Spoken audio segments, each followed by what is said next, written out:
Halo semuanya, apa kabarnya? Semoga teman-teman semua di dalam keadaan sehat, dilancarkan segala aktivitas maupun usahanya.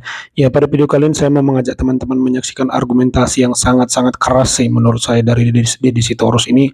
Salah satu argumentasi menurut saya yang sangat keras dan menurut saya ini yang paling tepat ya. Saya belum nonton seluruh argumentasi anggota DPR Komisi 2 ya rapat dengan KPU, Bawaslu dan DKPP ya karena ada sebanyak 24 pilkada yang harus pemungutan suara ulang. Nah, menurut saya kemarahan Deddy Sitorus ini mewakili banget ya.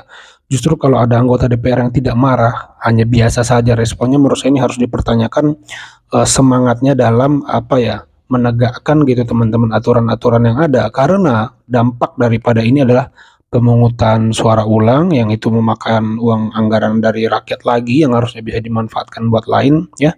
Apalagi sekarang efisiensi. Nah, ini luar biasa nih kemarahan Deddy Sitorus. Kita simak videonya bareng-bareng. Kawan-kawan, kita bangga sekali dengan hari ini karena apa? Sekali lagi terbukti apa yang diributkan orang selama ini, bahwa pemilu kita ini di bawah pemerintahan sebelumnya adalah pemilu paling brengsek dalam sejarah. Sah. Kenapa saya katakan begitu? 545 daerah pilkada. Oke? Total putusan itu menyangkut 310. Bukan berarti di luar 310 nggak ada masalah. 310 itu hampir 60% dari total pilkada kita. Setengah lebih, guys. Hampir 60%. Gila itu. Saya nggak tahu kita punya hak nggak untuk duduk lagi di ruangan ini semua. Kalau kita punya budaya malu, saya kira wajar kita mundur semua. KPU, Bawaslu, Mendagri, Kapolri, gagal kita ini. Keras banget. DPR juga. Supaya adil. Nggak apa-apa, kalau perlu kita mundur berjamaah, saya siap. Supaya sebagai tanggung jawab kita terhadap bangsa ini loh. Iya, bikin malu kan. Hampir 60% pilkadanya bermasalah. Berarti yang tidak dipersoalkan itu hanya 235 daerah. Bukan berarti tidak ada masalah. Dari 235, 37 itu kota kosong. Berarti hanya 198 daerah. 198 daerah itu bukan tidak bermasalah. Either pelanggarannya terlalu masif sehingga tidak bisa dibuktikan, atau orang udah capek. Iya, males ya. Sekarang rakyat disuruh bayar lagi 1 triliun. Buat kelalaian kita semua. Yang benar aja kita ini tanggung jawab kita di mana? Di mana ya? Masalah SKCK, ijazah, administrasi yang tanggung jawab siapa? KPU dong, mundur. Pecat semua yang di daerah itu, Pak DKPP. Putusan MK jelas. Iyalah. Semuanya habis. Kalau nggak ada yang tanggung jawab, yang jaga republik ini siapa? Kebiasaan kita nggak ada yang tanggung jawab ya. Masa iya urusan remeh-temeh begini, ijazah palsu, masa jabatan, kayak keledai kita. Berulang-ulang masuk lubang yang sama. Ini soal kualitas. Secara administratif aja kita gagal. Iya, kalau administratif. Gimana secara substantif? Ini keterlaluan kalau menurut saya. Gila sih. Hampir 60% pilkada bermasalah. Kepala daerah suruh tarung lagi. Dari mana uangnya? Dari mana uangnya kan? Minjem, jual, gadai. Besok-besok korupsi semua Bapak Ibu. Yang salah siapa? Karena kita tidak melaksanakan tanggung jawab kita. Betul. Nanti kita teriak, kepala daerah koruptor. Muaranya di sini. Ketidakmampuan kita menjaga pemilu yang jurdil, bikin pelanggaran di mana-mana. Dan kita harus bayar itu semua. Enak banget. Apa yang mau kita sampaikan, Pak?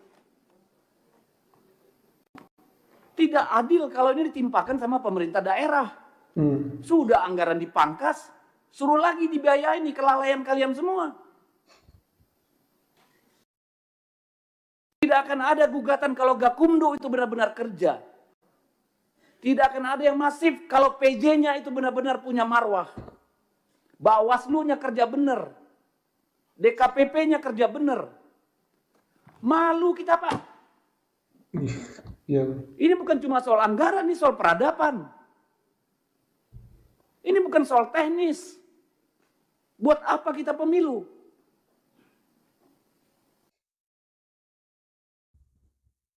Jadi kalau Pak Ketua KPU nggak merasa bersalah, Pak. Gila. Nggak tahu lagi saya, Benar, Pak. kalau nggak malah harus mundur. Kalau Bawaslu menganggap ini bukan salahnya dia, bingung saya. Kalau Kemendagri nggak merasa ada kekurangan di pihaknya, wah kebangetan. Demikian juga Polri. Iya. Apa kita diskusi anggaran? Anggaran Kemendagri aja potong. Nah itu ya solusinya. Saya disuruh daerah lagi potong. Nggak adil. Benar, saya berharap ini forum refleksi Bapak Betul, Ibu. forum refleksi ya. Yang benar lah kita ngurus negara ini, ngurus republik ini. Masa hampir 60% pilkadanya bermasalah? Ya ini luar biasa ya putusan Mahkamah Konstitusi ini ya. Nanti ke depan ya, apa ya, presiden buruk di mana ketidaknetralan, cawe-cawe ini mulai takut nih saya yakin. Karena kalau macam-macam lagi nih bisa disuruh sama Mahkamah Konstitusi kalau buktinya kuat untuk melakukan pemungutan suara ulang. Jadi jangan macam-macam gitu dalam penyelenggaraannya ya. Jadi saya pikir ini sebuah putusan yang menerobos ya, karena MK memutuskan dengan begitu, ke depan nggak berani lagi nih aneh-aneh nih. Karena ya ini tadi kata Deddy Sitorus, kesalahan penyelenggara kan. Ya itu ya teman-teman, luar biasa argumentasi dari Deddy Sitorus. Kita lanjut. Kapan kita mau jujur, Pak? Saya tanya nih Pak Bawaslu, KPU, dan Pak Kementerian Dalam Negeri. Ini yang mau kita wariskan, Pak. Dan ini akan direplikasi pada pemilu-pemilu berikutnya, Pak. Ujungnya apa? Hutan habis, tambang habis. Semua dihabiskan untuk membiayai pemilu, Pak. Apa nggak ngelihat efek dominonya kita ini? Iya. Saya minta tolong, saya keras karena apa? Ini soal bangsa ini. Betul. Bukan soal teknis kurangnya anggaran, Bapak Ibu. Iya. Siapa yang jamin PSU pertama nanti tidak ada PSU kedua? Kita pernah ngalami sampai 3 kali PSU di Maluku Utara. Siapa yang bisa jamin? Akhirnya kepala daerah yang terpilih pun gak legitimate. Iya. Yang milih nanti 20%, 30%. Betul. Cari uang lagi mereka untuk money Jadi politik. nggak legitimate ya. Untuk sembako. Garbage in, garbage out. Sampah masuk, sampah keluar. Kalau mau kita mundur bareng-bareng, ayo mundur. Tanggung jawab sama negara ini. Mundur ya, keren deh Sitorus. Kayak mana kita ini? Saya nggak merasa punya martabat jadi DPR kayak begini hasil pemilunya, Pak. Jujur aja, Pak. Ibu, saya nggak punya kemampuan untuk menerima ini. Begini yang kita hasilkan.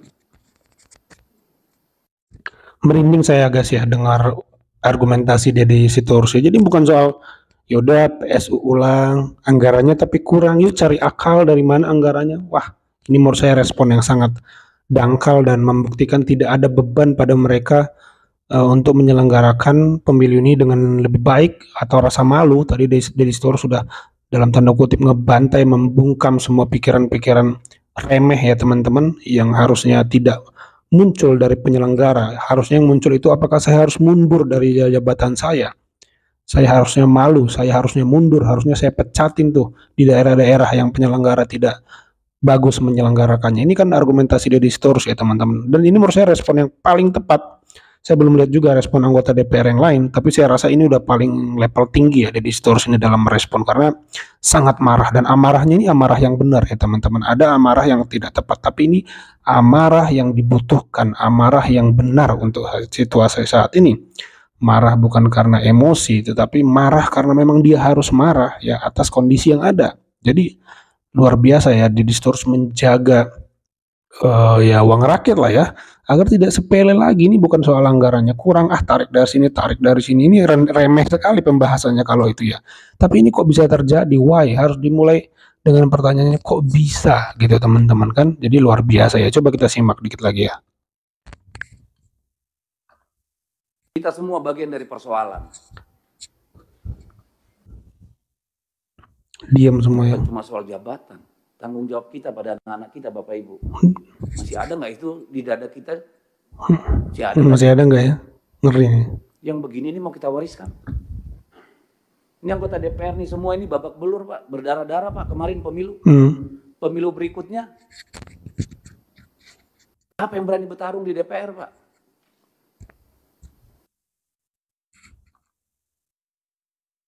Ya itu teman-teman, argumentasi Deddy Sitorus. Bersyukur ya kita punya anggota DPR yang mau marah melihat situasi yang ada. Tidak remeh, tidak dangkal, tidak bercanda-bercanda pada isu serius, tidak anggap sepele ya, tidak datar, tidak flat, tetapi menumpahkan amarahnya pada situasi yang dibutuhkan. Ini bikin penyelenggara lebih gentar, lebih takut ya, jangan asal-asalan dong gitu kinerjanya, harus sekecil mungkin kesalahannya. Kayak pilot itu kan harus perfect, kalau enggak bisa ini nanti kan bisa kecelakaan, walaupun mustahil sempurna, tetapi kita berharap kinerja yang maksimal kan sebenarnya. Ya itu saja video kali ini, terima kasih buat teman-teman yang sudah menyimak sampai selesai. Sampai jumpa di video saya selanjutnya.